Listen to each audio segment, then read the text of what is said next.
Hello प्यारे बच्चों, नमस्कार। आप सभी का बहुत बहुत स्वागत है आपके अपने favourite YouTube channel SD career पर। आज हम आपके लिए बेटा मैथ्स के क्वेश्चंस लेके नहीं आए। आज हम आपके लिए लेके आए हैं एक ऐसा मोटिवेशन और आपका ऐसा सपना जो आप सभी उसके लिए तैयारी कर रहे हो, मेहनत कर रहे हो और उसके लिए संघर्ष कर रहे हो। तो उस सपने को साकार करने के लिए आप जो संघर्ष कर रहे हो वो सपना इन्होंने कंप्लीट कर लिया है। ये अमित यादव जो है सेंट्रल एक्साइज में इंस्पेक्टर हमारे ही स्टूडेंट हैं और इन्होंने जो है एक गांव से निकलकर, मतलब छोटे से गांव से निकल के, जैसे बहुत सारे बच्चे हमारे यहाँ आते हैं गांव से निकल के आते हैं, यूपी बोर्ड के ये छात्र हैं और वहां से भी इतनी नीचे की चीजों से भी निकल के इन्होंने ये मुकाम हासिल किया है कि आज ये इंस्पेक्टर हैं सेंट्रल एक्साइज में। इसके अलावा इन्होंने एसएससी सीजीएल अभी लेटेस्ट भी दिया है और इसमें भी इन्होंने बहुत अच्छी पोस्ट जो है हासिल की है, क्योंकि पहले इनकी जो पोस्टिंग थी वो अदर स्टेट में थी, लेकिन इन्हें थोड़ा सा यहाँ नजदीक आना था क्योंकि इनका होम टाउन इधर ही एटा के आसपास पड़ता है, तो इन्हें इधर ही आना था। तो इस वजह से इन्होंने दिल्ली में अभी जो है पोस्ट ली हुई है, तो ये मुकाम इन्होंने हासिल किया है। बच्चे एक जो है ओनली एक नौकरी के लिए आप संघर्ष कर रहे हो और उसके लिए आप इतना डरते हो, और इन्होंने एक जॉब ले ली, फिर उसके बाद 3-4 साल के गैप के बाद फिर से एसएससी सीजीएल दिया और फिर से इन्होंने अच्छी पोस्ट ले ली। तो क्यों ना आपको भी इस इंटरव्यू से और इन चीजों से, इन इवेंट से सीखने को मिले। तो इसलिए मैंने जो है अमित को यहाँ पे बुलाया है कि आपको बच्चों को थोड़ा बहुत सीखने को मिले कि इन्होंने ये जर्नी कैसे तय की और कैसे आगे इन्होंने चीजों को शुरू किया। बच्चे डरते हैं, उनका डर कैसे निकले, और उन्हें जो एसएससी सीजीएल है, बहुत सारे बच्चे जो है गांव देहात के ऐसे होते हैं कि उन्हें एसएससी सीजीएल तो बहुत बड़ा हुआ लगता है। वो सोचते हैं कि पता नहीं कितनी बड़ी आफत है और कांस्टेबल और इनकी तैयारी करते रहते हैं। और अच्छा है, पढ़ाई में टैलेंटेड है, मैथ भी अच्छा, सब कुछ अच्छा है, लेकिन उन्हें पता नहीं बहुत बड़ी ऐसी जॉब लगती है, पता नहीं ये कैसी मिलेगी, कितनी शिद्दतों से मिलेगी। तो ये चीज है। तो बच्चों, एसएससी सीजीएल जो है, जो आपने इतना बड़ा चीज बना रखा है कि ये हम कांस्टेबल तो कर लेंगे, ये कर लेंगे, लेकिन वो बड़ा है छोटा ऐसा कुछ नहीं है। केवल मेहनत हर जगह थोड़ी करनी होती है, तो यहाँ थोड़ी सी एक्स्ट्रा डालोगे तो उसका आपको परिणाम भी मिलेगा, जॉब भी तो अच्छा है ना। तो एसएससी सीजीएल में अमित जो है हमारा सेलेक्ट हुआ है स्टूडेंट, और ये आप सभी को आज जो कुछ अच्छी अच्छी चीजें बताएगा, अपने बारे में पहले बताएगा, फिर उसके बाद मैं इससे ऐसे सवाल पूछूंगा जो आप सभी के लिए यूजफुल होते हैं और ज्यादातर बच्चों को बहुत परेशान करते हैं। ठीक है, हमें तो बताइए बच्चों को कुछ अपनी जर्नी के बारे में, कैसे अपनी चीजें की। Thank you sir. सर प्रणाम आपको, और बच्चों आप सबको नमस्कार। मेरे प्यारे भाई बहन, जैसा कि सर ने बताया कि मैं जब स्टार्टिंग का आपको बताता हूं कि जब मैं फर्स्ट टाइम मैं आगरा यहाँ आया था, और एक आप अगर यूपी बैकग्राउंड से हैं या कोई भी हिंदी मीडियम बैकग्राउंड से आकर के जब आप एक कंपटीशन में उतरते हैं, तो एक बहुत ही चैलेंजिंग टास्क आपके लिए होता है कि कहाँ से स्टार्ट करें, कैसे क्या करें। तो वो एक चीज़ होती है। दूसरा चीज़ क्या है कि जैसे सर ने एक बताया कि बच्चे यूपी पुलिस या कांस्टेबल या इस टाइप के एग्जाम में लगे रहते हैं, उनको एसएससी सीजीएल बहुत मतलब बहुत टफ लगता है। हाँ, लेकिन रियलिटी सर ये है कि मैं आपको बताऊं कि मुझे एसएससी सीजीएल सबसे सरल एग्जाम लगता है। मुझे एमटीएस कठिन लग सकता है, लेकिन एसएससी सीजीएल मुझे सिंपल लगता है। उसके रीजन है और मैं इसको प्रूव कर सकता हूँ, मैं प्रूव कर सकता हूँ। तो पहली चीज तो ये है कि मतलब यूपी बैकग्राउंड से अगर आप हैं या फिर किसी भी हिंदी मीडियम बैकग्राउंड से हैं, तो एक तो इंग्लिश का प्रॉब्लम आता है। सबसे पहली चीज ये है कि आप उसमें ये देखें कि कहीं पे बहुत ज्यादा कोई चीज टफ नहीं होती है। जैसा सर ने बताया कि मेरा 4 साल का गैप हुआ, मैंने 5 साल जॉब किया एज ए एक्साइज इंस्पेक्टर। उसके बाद में फिर मैंने दूसरा मतलब सीजीएल में ही मैंने अच्छी रैंक के साथ में किया।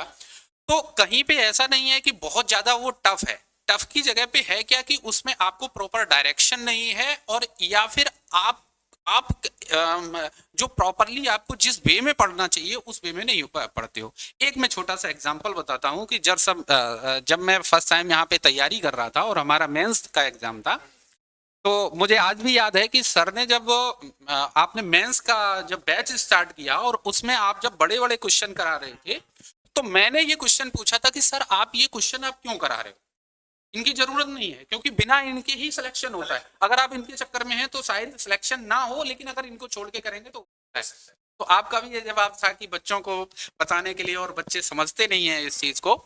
तो प्रॉपर वे में आप अगर एक सही डायरेक्शन में काम करते हैं तो वो चीजें बहुत जल्दी ही आप उसको सिलेक्शन में ले सकते हैं। मुझे लगता है कि एसएससी सीजीएल अन्य एसएससी के एग्जाम से काफी सिंपल है, और दूसरा ये है कि उसमें रेगुलर वैकेंसी है, रेगुलर वे में एग्जाम होते हैं, तो इसलिए एसएससी सीजीएल में आप बेटर कर सकते हैं। ठीक है बच्चों, तो टेंशन मत लो भाई, एसएससी सीजीएल आसान है और बाकी चीजें आप जो पढ़ते हो उन्हें बस केवल आपको आसान तरीके से और बढ़िया तरीके से और डायरेक्शन सही करके पढ़ना है। अमित का ये कहना है कि डायरेक्शन अच्छा होना चाहिए। बच्चे क्या है, भटक जाते हैं, टफ टफ क्वेश्चंस के पीछे भागते हैं, तो वो काम आपको नहीं करना। तो आपको केवल जो चीजें आ रही हैं वहीं पर मेहनत करनी है, जो पेपर में चीजें पूछी जा रही हैं आप खुद एनालिसिस करो और वहीं पे टारगेट करना है, इधर उधर भटकना नहीं है। ऐसा नहीं कि कोई टीचर टफ सवाल करा रहा है तो आप फालतू में उनको करने में लगे, अपना टाइम वेस्ट कर रहे हो, तो वो सारी चीजें आपको नहीं करनी है। तो ये चीजें हैं, इनका कहना ये है। बाकी देखो बात करते हैं एक्चुअली क्या होता है कि इन बच्चों को, जैसे मैंने बताया कि जैसे हिंदी मीडियम से बच्चे होते हैं तो ये इंग्लिश मीडियम में जाने में बहुत डरते हैं। ये सोचते हैं भाई सीजीएल में इंग्लिश आता है तो मैं इंग्लिश से बचूं थोड़ा सा, ये भागते हैं इंग्लिश से। तो इनको मतलब इंग्लिश का कोई ऐसा तरीका बताओ कि यूपी बोर्ड वाला भी इंग्लिश को बड़ी आसानी से कर ले। जैसे इनको वोकैब याद करने में बच्चों को बहुत समस्या रहती है, सबसे ज्यादा इनको दिक्कत ये आती है वोकैब कैसे याद करें, बाकी इंग्लिश को कैसे हम अच्छा करें, कॉम्प्रिहेंशन में बहुत दिक्कत आती है हिंदी मीडियम वाले बच्चों को। तो ये जो डाउट्स हैं इनके, जैसे वोकैब अच्छा करना, ग्रामेटिकल पोर्शन अच्छा करना, अपना रीडिंग स्किल बढ़ाना, तो ये सारी चीजें इनकी कैसे सही हो उसके बारे में थोड़ा सा बताओ, और आपने कैसे सीखी वो भी चीजें बताओ, अपना एक्सपीरियंस भी शेयर करिए। सर रियलिटी ये है कि जब मैं फर्स्ट टाइम यहाँ पे आगरा में आया था और मैंने जो अपनी फर्स्ट एसटी दी थी, जो कि उस समय 50 मार्क्स के होते थे, 50 क्वेश्चन होते थे उसमें, तो मेरा स्टार्टिंग में या 6 या 7 नंबर रहा होगा, 6-7 क्वेश्चन मेरे सही हुए थे। उसके बाद से जब मैंने फर्स्ट टाइम सिलेक्शन लिया या इस टाइम लिया, ये मेरा दोनों मैं कह सकता हूँ कि इंग्लिश के ही बेस पे हुआ है। मैथ में भी मैं लास्ट टाइम में भी मैंने 22 क्वेश्चन अटेम्प्ट किए थे, इसके अलावा और छोड़ दिए थे, और मेरा रैंक बन गया, उसमें कोई दिक्कत नहीं है। तो इंग्लिश का सर ये है कि फर्स्ट टाइम में 6-7 क्वेश्चन ही सही करने के बाद में, और जब मैं अभी की सिचुएशन पे हूं तो उसमें ये होता है कि शायद ही कोई अगर कोई ऐसा डाउटफुल क्वेश्चन आ जाए या फिर उसका कोई डबल आंसर है उसकी वजह से गलत हो जाए तो गलत हो जाए, नहीं तो मेरे दोनों बार में एक एक क्वेश्चन कहीं गलत हुआ है मेंस में, नहीं तो नहीं हुआ है। तो इसमें एक बेसिक प्रॉब्लम जो जैसा आपने बताया कि सर वोकैब का एक प्रॉब्लम आता है, सबसे बड़ी चीज। दूसरी चीज क्या है कि ग्रामर के ऊपर एक्स्ट्रा एक्स्ट्रा वर्क करते हैं उस पे, जिसपे कि ग्रामर उतना ज्यादा यूज है नहीं, क्योंकि इंग्लिश को जो है, इंग्लिश एक लैंग्वेज है, अगर आप लैंग्वेज की तरीके से पढ़ते हैं तो वो आपको बहुत जल्दी समझ में आ जाता है। दूसरा क्या है कि वोकैब के लिए अगर सर आप बताए मतलब कहेंगे तो मैं एक छोटा सा मतलब स्पेशल आप एक वीडियो बना करके बता सकता हूँ कि आपको वोकैब कैसे तैयार करनी है। वोकैब के लिए है क्या कि जब हम कोई भी बुक या फिर कोई भी सीट उठा करके डायरेक्ट उसको पढ़ते हैं, तो जब हमने स्टार्टिंग में 100-200 वर्ड तैयार करने के बाद में जब आगे चलते हैं तो फिर क्या होता है कि बैक साइड की मीनिंग स्किप करने लगते हैं और बहुत ज्यादा हम अपने माइंड को अप्लाई करते हैं, लेकिन फिर भी वो वर्ड मीनिंग। तो उसके लिए तरीका ये होता है कि आप जो बेसिक नॉलेज है आपके पास में, मान लीजिए अगर स्टार्टिंग से ही कोई भी वर्ड आपको जो तैयार है और उस जो आपने सुन रखा है, जैसे मान लीजिए सर कोई इमरजेंसी वर्ड है, हमने इमरजेंसी वर्ड आपने सुन रखा है और सबने सुन रखा है, सब मतलब भी जानते हैं, लेकिन इमरजेंसी से ही अगर आप रिलेटेड वर्ड अगर देखें, जो कि मैंने तो इसी तरीके से अपने नोट्स तैयार कर रखे हैं, और इमरजेंसी से रिलेटेड जैसे एक इमर्ज वर्ड है या मर्ज वर्ड है, अगर इस टाइप में आप उसको कोरिलेट करके तैयार करें, जो कि नॉर्मल किसी, मैंने तो अपना नोट्स में रखा हुआ है, लेकिन इस टाइप से अगर आप उन वर्ड्स को तैयार करते हैं तो वो एक बहुत अच्छी तरीके से वर्ड तैयार हो जाता है। जैसे सर मैं एक छोटा सा एग्जांपल देता हूँ, एक इग्रीजियस वर्ड है, इग्रीजियस। अब इग्रीजियस को आप बहुत ही एक सिंपल वर्ड है कांग्रेस, सभी जानते हैं कांग्रेस एक पार्टी भी है, कांग्रेस का मतलब होता है इकट्ठा होना। अगर आपको कांग्रेस वर्ड आता है तो मैं ये 100% बोल सकता हूं कि आपको इग्रीजियस भी आता है, लेकिन उसको बस थोड़ा सा समझना है, क्योंकि वो उसी से ही रूट शेयर कर रहा है और उसी से लिंक अप है। तो अगर इस तरीके से सर वर्ड मीनिंग अगर तैयार किए जाए तो मुझे लग रहा है कि आप बहुत जल्दी से जो भी जो हिंदी बैकग्राउंड या एक्सेप्ट इंग्लिश बैकग्राउंड के जो स्टूडेंट हैं वो को बहुत अच्छे से तैयार कर सकते हैं।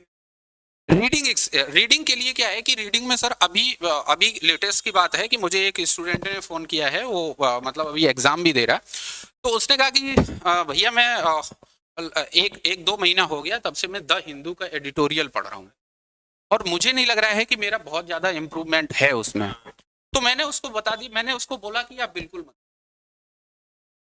ये एक बड़ी अजीब सी बात है सर। उसमें है क्या कि आप जब डायरेक्टली वहां पे पहुंच जा रहे हैं, आप उसमें पढ़ रहे हैं लेकिन उसमें कुछ समझ ही नहीं आ रही, तो उससे अच्छा है कि आप जो है जहां से स्टार्ट करना है मैंने कभी भी द हिंदू नहीं पढ़ा, मैं नॉर्मली टाइम्स ऑफ इंडिया ही पढ़ता था। आप रीडिंग कहीं से भी करें, रीडिंग तो जरूरी है ही, मस्ट है रीडिंग। और रीडिंग से ही आपको क्या है कि जैसे फिक्स प्रीपोजिशन है, इसके अलावा आप फ्रेजल वर्ब्स हैं, तो ये सब क्या होता है कि रीडिंग से बिल्कुल क्लियर हो जाती है। और वहां पे उसको इम्प्लीमेंट कर, जैसे आपने फ्रेजल वर्ब अगर याद भी कर रखी है, तो जब आप उसको इम्प्लीमेंट करने के लिए चलेंगे तो फिर वहां पे आपको वो कंफ्यूज करता है, दिक्कत करता है। तो ये इस तरीके से रीडिंग पोर्शन, और इसके अलावा आप सर PQRS बोल सकते हैं। इसके अलावा आपका ये क्लोज हैं, फिल्म्स वगैरह हैं। तो ये सब आप जब तक आप अपने रीडिंग से लेकर के और उसको समझ के नहीं चलेंगे, तब तक इंग्लिश को तैयार करना बड़ा ही मुश्किल है। मतलब बच्चों आपको रीडिंग स्किल जो है बढ़ाने के लिए ज्यादा से ज्यादा रीडिंग करनी है, मतलब इंग्लिश पढ़नी है। फ्रेजल्स वगैरह भी आपको वहीं से, क्योंकि देखो करेक्ट यूज, कोई इवेंट हुआ उसमें कोई यूज हुई कोई फ्रेजल, तो वहां से आपको करेक्ट यूज पता चलेगा उसका। तो ये इनका कहना है। तो रीडिंग आपको ज्यादा से ज्यादा करनी है। अच्छे, मतलब ऐसा जरूरी नहीं है कि टफ चीजों को ही पढ़ो, जैसे आपको टफ लग रही है, समझ में ही नहीं आ रहा, फिर उसका पढ़ने का कोई फायदा नहीं है। मतलब ऐसी चीजें पढ़ो जो आप समझ पा रहे हो, जो इवेंट आप समझ पा रहे हो। जैसे अखबार आपने लिया तो उसमें ऐसी घटना देखो जो आपको आसानी से समझ में आ रही है, जिसमें सिंपल वर्ड मीनिंग यूज हो रहे हैं। फिर जैसे आप उनको अच्छा कर लेते हो, फिर आगे आगे बढ़ते जाओ। जैसे बहुत सारे सेक्शंस होते हैं, बिजनेस सेक्शन होता है, स्पोर्ट्स का सेक्शन होता है, एक आपका इवेंट जो घटनाएं होती है उनका सेक्शन होता है। तो इनमें जो इजी लगे आपको, ज्यादातर जो इजी सेक्शन होता है ना, वो समझना वो यही होती है जो घटनाएं होती हैं। प्रैक्टिकल लाइफ वाले जितने भी केसेस होते हैं, सुप्रीम कोर्ट के, हाई कोर्ट के, तो इनको चीजों को पढ़ते हैं तो वो आसानी से समझ में आती है। बाकी आगे भी चीजें होती हैं। तो आपको इंग्लिश में, और वोकैब क्या है, वोकैब आपको लिंक करके पढ़ना है। जैसे एक वर्ड आपको कोई इजी आता है, जैसे बिलीव आता है, विश्वास करना, तो उससे जो लिंक करके बहुत सारे वर्ड बन सकते हैं। ऐसे अटैच लिंक कर करके आपको वर्ड पढ़ने, क्योंकि ये लैंग्वेज ही है और लैंग्वेज में ऐसी ही चीजें बनती हैं। एक वर्ड से बहुत सारे वर्ड जो है धीरे धीरे क्रिएट होते हैं और वो कन्वर्ट होते हैं, पार्ट ऑफ स्पीच में कन्वर्ट होते हैं। तो ये सारी चीजें हैं। बाकी बहुत सारे बच्चे ऐसे भी होते हैं, जैसे हम मैथ पढ़ाते हैं लेकिन उनका मैथ बड़ा वीक होता है, तो मैथ की वजह से ही उनका सिलेक्शन रुक रहा होता है। जैसे अदर एग्जाम्स भी दे रहे हैं। इंग्लिश तो चलो, इंग्लिश वाले, इंग्लिश और हिंदी तो लैंग्वेज हो गए। जैसे कुछ पेपर में इंग्लिश आता है, SSC CGL हुआ, CDS हुआ, यहाँ इंग्लिश को प्रेफरेंस होती है। बाकी कुछ में हिंदी होती है। जैसे आपका UPSI हुआ, UP पुलिस हुआ, इनमें हिंदी आती है। तो बहुत सारे SSC GD हुआ, बहुत सारे पेपर होते हैं जिनमें हिंदी आती है। तो ये तो एक लैंग्वेज हो गई। लेकिन मैथ जो है ना, वो कॉमन सब्जेक्ट है, इसके बिना कोई पेपर ही नहीं होता। हर पेपर में ये आता है। तो बच्चे को ये तो करना ही पड़ेगा, क्योंकि इसके बिना बच्चे का काम नहीं चल सकता। तो ये हर इंग्लिश तो चलो बच्चे का ऑप्शन है, बाई चांस इंग्लिश नहीं भी कर पाया, जैसे हमने बोला बच्चा करेगा भी, लेकिन नहीं भी कर पाया तो चलो वो इस वहां से हट जाएगा, वो उस लाइन से हट के इधर आ जाएगा। UPSI, UP police, SSC GD, बहुत सारे पेपर होते हैं। यूपी में भी डिपार्टमेंटल बहुत सारे एग्जाम्स होते हैं, उधर शिफ्ट कर जाएगा। लेकिन अगर उसका मैथ सही नहीं है तो मतलब उसे मैथ कैसे इंप्रूव करना चाहिए, जिससे वनडे एग्जाम में वो अपना कर पाए कुछ अच्छा। क्योंकि मैथ और रीजनिंग दोनों हर पेपर में आते हैं, तो इसलिए मैथ को बच्चा स्किप नहीं कर सकता। तो इसलिए उसे अपनी कैसे रणनीति बनानी चाहिए मैथ को अच्छा करने के लिए, जैसे मोर एंड मोर प्रैक्टिस करे, या आपने जो है थोड़ा बहुत मैथ कैसे इंप्रूव किया है बच्चों के लिए, जो टिप्स हो वो थोड़ा सा बताओ। सर मैथ के लिए जैसे आपने बताया कि अगर कोई भी स्टूडेंट अगर कंपटीशन में आया है तो उसको मैथ तो अगर है उसके पास में, मैं तो सजेस्ट करूंगा वो तभी कंपटीशन में आए, है ना। मैं आपको ये बता सकता हूँ कि आप इम्प्रूवमेंट कैसे होगा। अब जिसको मैथ का बैकग्राउंड ही नहीं रहा है तो उसके लिए तो फिर बहुत मुश्किल है। हाँ, इम्प्रूव करने के लिए आप कैसे करेंगे कि वही चीज़ है कि सर जैसे मैंने SSC CGL के एग्जाम में जहाँ तक देखा है, आपके जो जो आपने मुझे नोट्स बनवाए थे, वो नोट्स मेरे आज तक रखे हुए हैं। और उसमें क्या होता है कि जब कोई भी एग्जाम है तो उसमें भी जो क्वेश्चन आ रहे हैं, जो क्वेश्चन आते हैं वो एक सेट पैटर्न पे आते हैं। जैसे मान लीजिए सर प्रॉफिट लॉस का है, तो प्रॉफिट लॉस में अगर आप 20, 25, 30 क्वेश्चन तक अगर आप करते हैं तो इतने ही सेट पैटर्न मिल पाएंगे। अगर सेट पैटर्न के बहुत ज्यादा गए आएंगे तो सर 10 to 15 क्वेश्चन, 10 to 15 में आपको 10-15 पैटर्न मिल जाएंगे कि ये इस टाइप का, ये पैटर्न का है क्वेश्चन। तो सबसे पहले मैथ में सर वो पैटर्न बेस्ड क्वेश्चन तैयार करने चाहिए, जो कि आप एग्जाम हॉल में जाते समय आपके स्क्रीन पे जैसे ही वो क्वेश्चन आएगा तो आपके माइंड में तुरंत क्लिक हो जाना चाहिए कि इस टाइप का क्वेश्चन मैंने किया है, ठीक है ना। तो पहली चीज ये है कि पैटर्न बेस्ड आपके जितने क्वेश्चन हैं वो आप अपना तैयार कीजिए, और वो सर बहुत ही मैं कह सकता हूँ सिंपल टू मीडियम लेवल होते हैं, बहुत ज्यादा कठिन क्वेश्चन नहीं होते हैं, बहुत सिंपल क्वेश्चन होते हैं। अगर आप मान लीजिए कि मेंस में अगर 30 क्वेश्चन मान लें तो 20 क्वेश्चन में कम से कम सर वो सिंपल टू मीडियम क्वेश्चन जो पैटर्न बेस्ड है वही आते हैं सर। आप मुझे अगर मतलब कभी ये कहें कि आपको मैथ का पेपर में आपको दिखा सकता हूं कि वो पैटर्न बेस्ड ही कम से कम 20 क्वेश्चन आपको मिलेंगे, सिंपल सिंपल से क्वेश्चन। तो जब आपको है क्या कि सर पहले तो फाउंडेशन ही बनानी। अगर फाउंडेशन से आप जाकर के उसमें सबसे पहले उसका जो अपर लेवल पे चले जाएंगे तो फिर वो इशू होता है। और ऐसा ही मोस्टली स्टूडेंट के साथ में होता है कि जब वो आते हैं तो उन्होंने देखा है, या मान लीजिए कि सर किसी से मान लीजिए कहीं पे भी वो पढ़ने के लिए, उसमें क्या है कि जब तक उनका जो बेसिक सेट पैटर्न के क्वेश्चन क्लियर नहीं है उसके बाद में फिर वो क्वेश्चन करने लगते हैं। दूसरा, मैंने कुछ स्टूडेंट को सर मैंने ये देखा है कि वो उन 2 क्वेश्चन के पीछे भागते रहेंगे। जैसे 30 क्वेश्चन की अगर उन्होंने सीट लगाई और उनका 2 क्वेश्चन ऐसा हुआ कि जो उनको छोड़ना पड़ गया, तो वो उन 2 क्वेश्चन को भागने के उनके पीछे भागने के लिए वो पता नहीं कितने कितने मतलब वीडियोस देखेंगे और वो सब करके तो वो टाइम वेस्ट कर लेंगे। लेकिन आपको वो 5 से 6 क्वेश्चन स्किप करने के लिए ही आते हैं। आप 5-6 क्वेश्चन स्किप करके चलिए, है ना सर। तो मैंने जो मेरा एक्साइज इंस्पेक्टर वाला सर था या लास्ट ईयर, मैंने कभी भी उन क्वेश्चन को लगाया ही नहीं सर। हाँ, तो वो रिपीट नहीं होते हैं और वो भी आपको कम से कम 5 मिनट वहां पे चाहिए होगा, तो 5 मिनट तो आपके बचेंगे ही नहीं। तो ये चीज है सर मैथ में, तो यहाँ से हमको इम्प्रूव। तो बच्चों, मैथ के लिए अमित का कहना यह है कि आपको केवल सेट पैटर्न पे काम करना चाहिए। जो क्वेश्चंस आपके पेपर में बार बार आते हैं उन पे काम करना चाहिए, फालतू के क्वेश्चनों के पीछे नहीं भागना चाहिए जो ज्यादातर बच्चे करते हैं। ये ध्यान रखना, सिलेक्टेड टीचर, जैसे मैं सिलेक्टेड हूं, मैं बाद में टीचर बना, चलो हाँ वो अलग बात है, तो हमेशा वो आपको वही डायरेक्शन देगा जो आपके लिए सही है।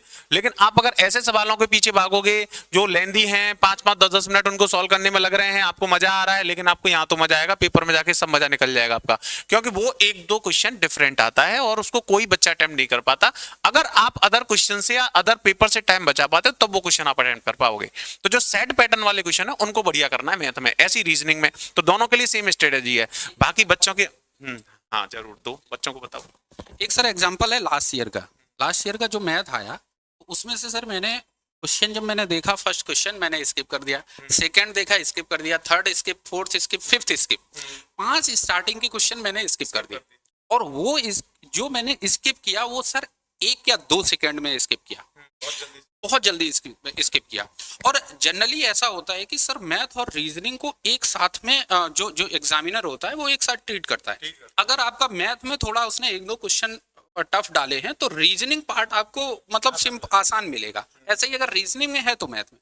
तो मैंने सर स्टार्टिंग के 5 क्वेश्चन तो मुझे भी लगा कि अरे यार, मुझे लग रहा है कि शायद कहीं तैयारी में गड़बड़ है मेरा, तो 5 क्वेश्चन मैंने स्किप किए। उसके बाद से सिंपल से क्वेश्चन मिले, इसके बाद सर और जाकर के मैंने 3 क्वेश्चन स्किप किए। मैंने टोटल 22 क्वेश्चन अटेम्प्ट किए, 8 स्किप किए।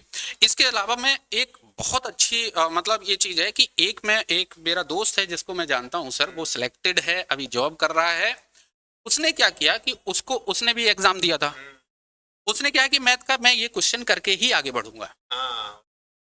सर उसका लिस्ट में नाम नहीं है, लिस्ट में नाम नहीं है। तो इसलिए एक चीज ये भी मैथ में सीखनी है कि आपको क्वेश्चन कितना जल्दी आप स्किप कर पा रहे हैं। आप दिमाग उसमें देखा, आपको तुरंत समझ में आना चाहिए 1-2 सेकंड में कि हाँ मुझे ये, मैं इसको डुएबल है, मैं इसको करने के बाद कर पाऊंगा। उसके बाद में सर तो बच्चों, पेपर में ये स्ट्रेटेजी जो है काम करती है, नो डाउट काम करती है। ये तो मेरा भी एक्सपीरियंस है कि जैसे अगर हमें कोई क्वेश्चन लग रहा है, हमें देखते ही पता लग जाता है कि भाई ये हमसे नहीं हो पाएगा या नया क्वेश्चन है, हमने पहली बार देखा है, तो वो टाइम लेगा। तो ऐसे क्वेश्चन को जल्दी से स्किप करके और जो हम क्वेश्चन पढ़े हैं उन पे हमें आना चाहिए, क्योंकि अगर हम उस पे अपने 5-10 खराब कर देंगे ना मिनट, तो समझ लो आपका पेपर खराब हो गया, फिर वो कभी सही नहीं हो सकता। उसके चक्कर में लिस्ट से नाम बाहर हो जाता है, ध्यान रखना। तो इसलिए कि आपको यहाँ पर स्किप करना भी सीखना पड़ेगा। अपने काम की यूजफुल चीजों को ही आपको लेना है, बाकी चीजों को छोड़ना है। ये सारी चीजों पर काम करके एक सेम डायरेक्शन में बढ़ना है और कोई ज्यादा लंबा चौड़ा ऐसा हौच पौच नहीं मचाना। एसएससी सीजीएल के नाम पे क्या है कि जो मान के चलो लेंदी क्वेश्चंस करा रहे हैं कुछ साथी हमारे, या जो कोई भी भी गलत डायरेक्शन में आपको लेके जा रहे हैं तो वो समझ आपको होनी चाहिए। और उस समझ के लिए कोई आपको ज्यादा बड़ा काम नहीं करना, प्रीवियस ईयर के सेट्स उठा के देखने कि प्रीवियस ईयर में कैसे कैसे क्वेश्चंस आ रहे हैं और उस तरह के क्वेश्चंस आपको करने हैं। उसके लिए कोई ज्यादा दिमाग नहीं लगाना कि कैसे पहचाने हम कौन कैसा पढ़ा रहा है क्या कर रहा है। बस यही देखिए कौन आपको अच्छी चीज और सही चीज दे रहा है जो आपके पेपर में डायरेक्टली आती है। फालतू की हौच-पौच नहीं मचनी चाहिए, क्योंकि आपको अदर सब्जेक्ट भी पढ़ने, एक ही सब्जेक्ट में माइंड नहीं लगाना है। इसके अलावा बच्चों की एक और बहुत बड़ी समस्या है जो बच्चों का कॉमन रहता है कि सर जीएस में क्या करें, जीएस कभी फंसता ही नहीं है, जीएस में कुछ हो ही नहीं पा रहा। तो ये एसएससी सीजीएल वाले जो बच्चे हैं इनके जीएस के लिए बताइए क्या करना चाह रहे हैं। ये क्या है कि एक्चुअली सबसे बड़ी समस्या मुझे जो लगती है वो ये है कि ये बच्चे उस टेंडेंसी मतलब से पढ़ते हैं कि वो सोचते हैं हम बन जाएं आईएएस, मतलब जीएस उस तरह से पढ़ते हैं और उसके चक्कर में इनका फिर सीजीएल का जीएस भी अच्छे से नहीं हो पाता। तो ये सबसे बड़ी बच्चों के सामने ये समस्या है मेरे हिसाब से। मुझे लग रहा है कि बच्चा जब जीएस पढ़ता है ना तो वो ये सोचता है कि हमें कोई विद्वान जीएस पढ़ाए, ऐसा टीचर जीएस पढ़ाए जिसने यूपीएससी क्रैक कर रखा हो, यूपीएससी का टीचर होना चाहिए। और यूपीएससी और वनडे में तो अंतर है ना, डिफरेंस है। और इतना टाइम भी जीएस को नहीं दे सकते, 4-4 सब्जेक्ट करने। वो यूपीएससी में उस लेवल का बच्चा जीएस पढ़ सकता है। तो बच्चे की जो थिंकिंग है थोड़ी सी चेंज होके अगर मेरे हिसाब से ऐसी डायरेक्शन में बच्चा आए कि यूपीएससी ना करके वो वनडे एग्जाम की जीएस को वनडे एग्जाम की तरह ले, मतलब उसे लिमिटेड पढ़े और ऐसा पढ़े जो पेपर में आता है। तो जीएस के लिए कुछ बच्चों को और बताइए। ये तो मेरा आइडिया है, मुझे ऐसा लगा कि बच्चा ये गलती करता है इस जगह पे।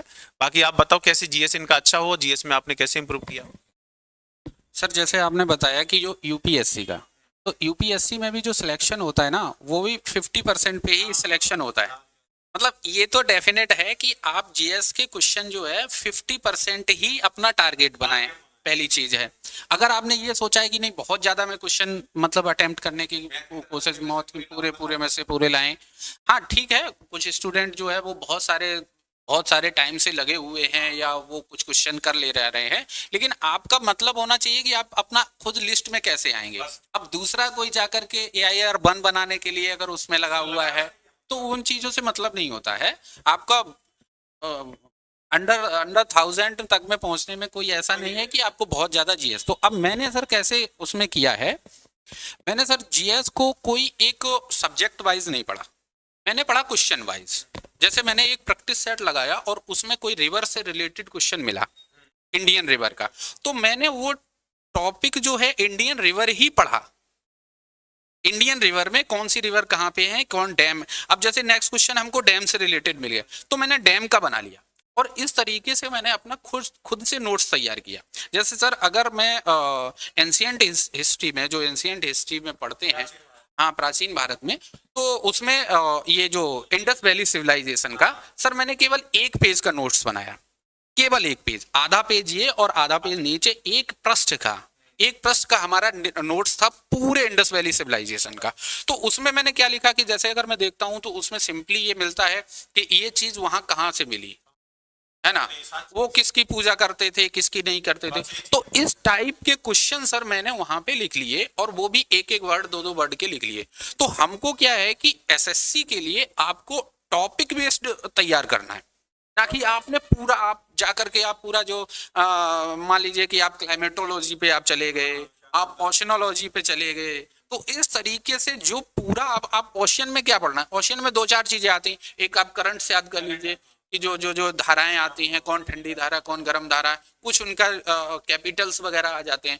तो इस टाइप से जहां जहां जो चीज पूछी जा रही है उस चीज को सर पढ़ना है। जैसे सर बायोलॉजी की बात करें तो बायोलॉजी में भी मैंने अगर टोटल मेरा होगा तो सर अराउंड 20-25-30 मैक्सिमम हमारे टॉपिक थे। टॉपिक का मतलब एक जैसे मैंने सर हार्ट ले लिया, दूसरा ब्लड ले लिया, तीसरा सेल ले लिया, तो उसके ही मैंने उसी टॉपिक को लिखा। विटामिन हो गया तो मैंने विटामिन ए का क्या नाम है, विटामिन बी का क्या नाम है, थोड़ा ये किससे होता है, इससे कौन सा रोग होता है, तो वो एक लाइन में लिख करके मैंने टॉपिक खत्म कर लिया। तो इस तरीके से जीएस की तैयारी में मुझे लग रहा है, और पहले तो सर अभी जब से ये मेंस में इंक्लूड कर लिया है तो मैं थोड़ा सजेस्ट करता हूँ पढ़ने के लिए। नहीं तो पहले तो सर बिना ही पढ़े, मैंने भी नहीं पढ़ा था, मेरा 10-15 दिन जो है बस देख लिया था। और उसके बाद में दूसरी चीज तो इसी तरीके से आपको जो भी टॉपिक वाइज मतलब क्वेश्चन वाइज, अगर टॉपिक से भी सर और माइनर में जाएं तो क्वेश्चन वाइज जहां पे जिस टाइप के क्वेश्चन आ रहे हैं उस टाइप से रिलेटेड अगर कोई टॉपिक पढ़ा दिया जाता है तो मुझे लग रहा है कि सर वो चीज एकदम से सफिशिएंट होती है और बहुत ज्यादा उसमें डीप में नहीं जाना चाहिए। क्योंकि आप जा ही नहीं सकते हैं, इतना टाइम नहीं है ना सर। दूसरी चीज सर, करंट अफेयर्स के लिए जो होता है, तो करंट अफेयर में भी उसका कुछ पता नहीं है कि आपको पता चले कि आपने लास्ट 1 ईयर का तैयार किया, तो आपने और पीछे का पूछ लिया, तो उसमें करंट अफेयर में नहीं। मैंने तो सिर्फ इतना किया था सर, एक डेली डेली डाइजेस्ट करके आ रहा था, तो उसमें 5-6 क्वेश्चन आते थे डेली के। मैंने मान लीजिए कोई कोई टेलीग्राम था या कोई चैनल था, उसे मान लीजिए मैंने सर ले लिया, तो उसमें जो 5-6 क्वेश्चन आते थे तो मैं डेली उनको लिख लेता था।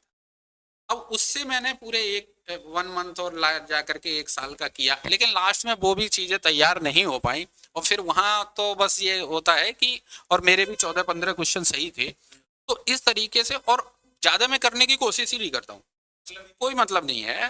तो इस तरीके से अगर जीएस आप टॉपिक वाइज और क्वेश्चन वाइज पढ़ेंगे, तो मुझे लग रहा है कि आप एसएससी और वनडे की जीएस को अच्छे से कर पाएंगे। अगर आप जो है सिविल सर्विसेज की जीएस को अगर यहाँ अप्लाई करने लगे, तो मुझे लग रहा है कि सर लिस्ट से बाहर होना तो ठीक है प्यारे बच्चे, ये चीज आपको करनी है। जैसे जीएस में आपको केवल जो क्वेश्चंस आपके पेपर में आते हैं, जैसे क्वेश्चन आया कोई भी नदियों पर आया तो नदियां तैयार कर लो। अगर मान के चलो आपका डैम पर आया, डैम तैयार कर लो। तो जितनी भी चीजें होती हैं जियोग्राफिकल, कौन कौन से पहाड़ हैं, कौन कौन से पर्वत जो है, छोटी कौन सी सबसे बड़ी है, सबसे ऊंची कौन सी है, नीचे कौन सी है, तो ये सारी चीजें जो होती हैं जियोग्राफिकल, वहां पर आप काम कर सकते हो। ऐसी हिस्ट्री में जैसे मान के चलो शाहजहां से क्वेश्चन पूछा गया तो शाहजहां का कार्यकाल पढ़ लो, अकबर से क्वेश्चन पूछा गया तो वहां का कार्यकाल पढ़ लो। एंशियंट हिस्ट्री में जैसे इंडस वैली सिविलाइजेशन है, सिंधु घाटी सभ्यता, तो उसमें ज्यादा नहीं पढ़ना, बस जो मेन मेन फैक्ट है उनको पढ़ लीजिए। तो मतलब आपको अपने पेपर के हिसाब से ये भी प्लान बनाना पड़ेगा कि हमें कितना पढ़ना है। ऐसा नहीं कि फालतू में लगे हुए हैं, जीएस में अटके पड़े हुए हैं, तो वो काम नहीं करना। केवल आपको सिलेक्शन लेना है, तो सिलेक्शन के लिए एक स्ट्रेटेजी ऐसी होनी चाहिए, कम में ज्यादा कैसे होगा। जैसे हर कोई ज्यादा में तो हर कोई कर लेगा भाई, लेकिन कम में ज्यादा करेगा तो वही तो बाजीगर कहलाएगा। तो बाजीगर तो उसी को कहते हैं ना जो कम में ज्यादा कर ले। जिसके पास एफर्ट है 50 किलोग्राम उठाने का, और वो जो है 30 किलोग्राम 40 किलोग्राम वो तो उठा ही लेगा भाई, 50 किलोग्राम का एफर्ट है। लेकिन अगर 20 किलोग्राम एफर्ट वाला 30 उठा दे तो उसकी बात है, क्योंकि उसने कम में ज्यादा कर दिया। तो मेन वही चीज है। तो आपको यही ध्यान रखना है कि आपको चीजों को संजोना भी आना चाहिए कि कौन से सब्जेक्ट को हमें किस लेवल तक लेके जाना है। ज्यादा गहराइयों में ज्यादा जाने की जरूरत नहीं है। आपको अगर सिलेक्शन लेना है, एक जॉब चाहिए तो, और बाकी अगर आपको टीचर बनना है तो भाई कितना भी जाओ अपने सब्जेक्ट में, जिस सब्जेक्ट को आप पढ़ाना चाह रहे हो। तो वो सारी चीजें हैं। तो ये बच्चों आपके चारों सब्जेक्ट मैंने डिस्कस करवा दिए हैं, और हमारे साथ अनुभवी अमित बैठा है भाई 4-5 साल से। भाई मैंने तो जैसे 2014 से सीजीएल दिया, 14, 15, 16, फिर उसके बाद अमित का शुरू होता है 16 के बाद। इसने लगातार जो है पहले सेंट्रल एक्साइज में इंस्पेक्टर बना, फिर अभी लेटेस्ट भी दिया हुआ है। ऐसा नहीं है ये मत सोचना कि सर ये तो पुराने सिलेक्टेड है। भाई जो सिलेक्टेड एक बार एसएससी में हो गया ना, वो कभी भी सिलेक्शन ले सकता है एसएससी में उठा के, क्योंकि उसे सारी चीजें पता होती हैं और उसे पता लग जाता है। क्योंकि एसएससी चीजें ज्यादा चेंज नहीं करती है, ज्यादातर चीजें सेम ही रहती हैं। आज भी वही देखो, वही पैटर्न पर सवाल आ रहे हैं, पीछे भी वही आ रहे थे, थोड़ा सा अपडेट कर लो बस हो जाता है।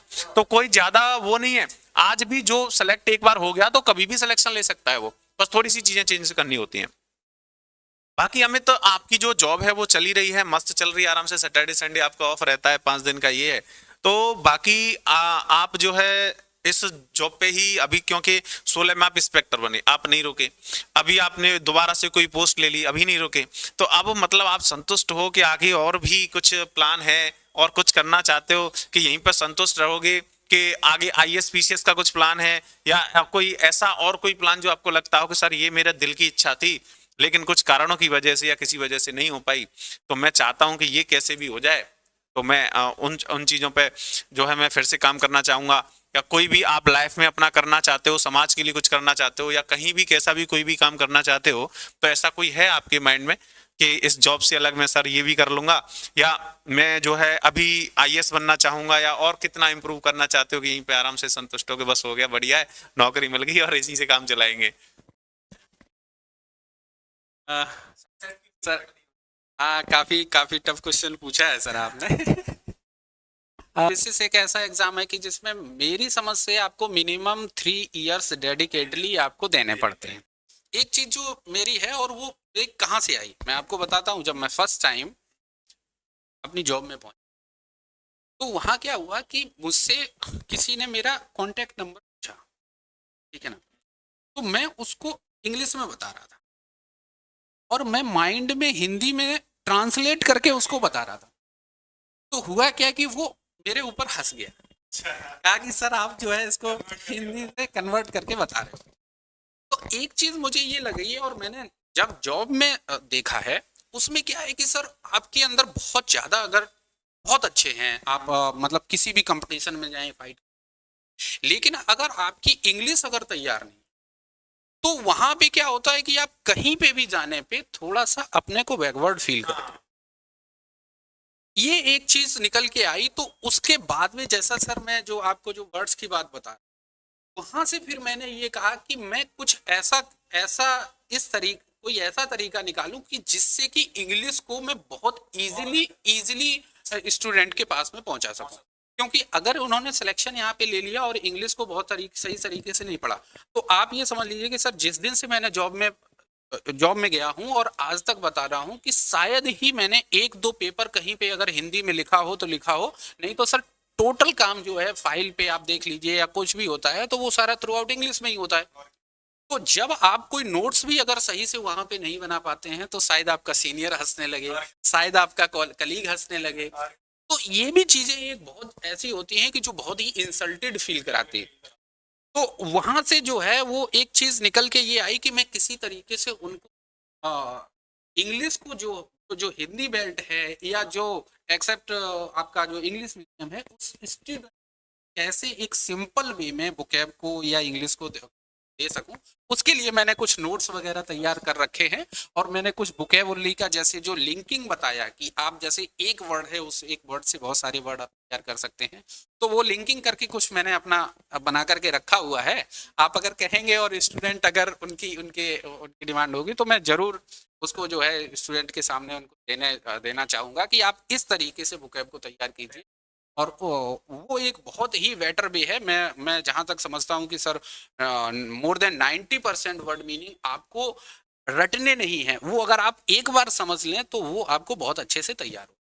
तो ये चीज है, ये अभी फिलहाल के लिए मैं ये मैं अगर कर सका तो ये चीज करूंगा। इसके अलावा और सिविल सर्विसेज वगैरह का कहीं पे बहुत डीप माइंड में है।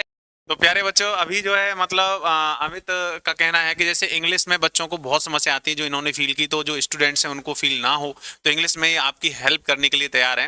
मतलब आपको वोकैब थोड़ा बहुत तो अपने कीमती समय में से मैं आपसे रिक्वेस्ट करता हूँ कि आप जो है अपने कीमती समय में से बच्चों के लिए कुछ समय निकालो, जिसमें इनकी जो इंग्लिश है ना, ये इंग्लिश की समस्या थोड़ी सी खत्म होती हुई दिखे। मतलब वोकैब इनको आसानी से याद हो, ऐसा लगे ही ना कि हम रट्टा मार रहे हैं या ये इतना बड़ा टफ काम है जो इसे छोड़ के बच्चे जो लाइन से हटे जाते हैं वो हटे ना। जैसे मान के चलो एक स्टूडेंट ऐसे थे सीजीएल की तैयारी कर रहा था और उसे कांस्टेबल पुलिस की जॉब करनी पड़ रही है केवल इस चक्कर में, इंग्लिश के चक्कर में। तो ये चीज ना हो, बच्चा वो जहां जिस लायक है वो वहीं जाए। तो इसके लिए आप जो है अपना थोड़ा सा कीमती समय सैटरडे संडे में, भाई आपको अपनी ड्यूटी भी करनी है, वो भी आपका एक कर्तव्य है, तो साइड से आप थोड़ा सा समाज सेवा समझ लीजिए इसको बच्चों के लिए, जिससे ज्यादा से ज्यादा हमारे ऑफलाइन में भी इतने सारे बच्चे पढ़ते हैं, एसएससी सीजीएल सीपीयू सीएचएसएल की तैयारी कर रहे हैं। बाकी इसके अलावा ऑनलाइन तो प्लेटफॉर्म है ही, आप ऑनलाइन से बच्चों को एजुकेट कर सकते हो।